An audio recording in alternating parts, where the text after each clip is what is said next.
আজকে আমাদের 50 জনের এক টিম রাস্তায় কাজ করেছে, কিন্তু এত সংখ্যক ছেলে এদেরকে কন্ট্রোল করা খুবই মুশকিল।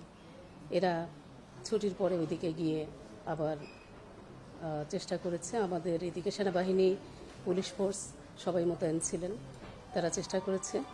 আমরাও নেমেছি রাস্তায়, আমাদের সহকর্মীদের নিয়ে আমি নিজে রাস্তায় সেই 11:30 থেকে প্রায় 1টা পর্যন্ত রাস্তায় সেদিনের মতো দৌড়াইছি, সারাক্ষণ ওদেরকে নিয়ে এদিকে ফেরানোর চেষ্টা করেছি। তারপরে এসে জাস্ট এখানে বসলাম। 1:30টার সময় একটা ছেলে 3-4 জন ধরে ওকে নিয়ে আসলো আমার এখানে।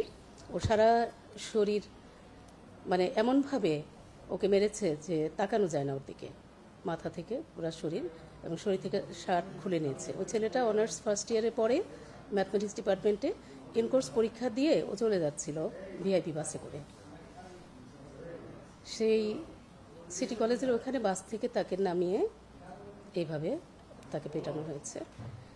এটা যখন ছড়িয়ে পড়লো আমাদের ক্যাম্পাসে, তখন অনার্সের ছাত্রদেরকে আসলে আমরা কন্ট্রোল করার চেষ্টা করেছি। আমরা আবারও রাস্তায় নেমে গেছি, সব টিচাররা মিলে, পুলিশ সহ আমরা অনেক চেষ্টা করে আমাদের ছেলেদেরকে ফিরিয়ে নিয়ে এসেছি।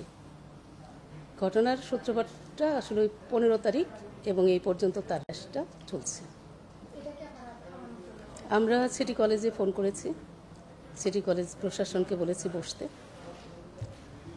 আইডিয়াল কলেজের প্রিন্সিপাল, আমরা প্রশাসনের যারা আছি তাদের সাথে বসে এটা কিভাবে সমাধান করা যায় আমরা আলাপ আলোচনা করব। তারপর আগামীকাল আমরা বসবো 11টার দিকে। কোথায় বসবো এখনো স্পটটা ঠিক হয়নি, বেনোটা ঠিক হয়নি।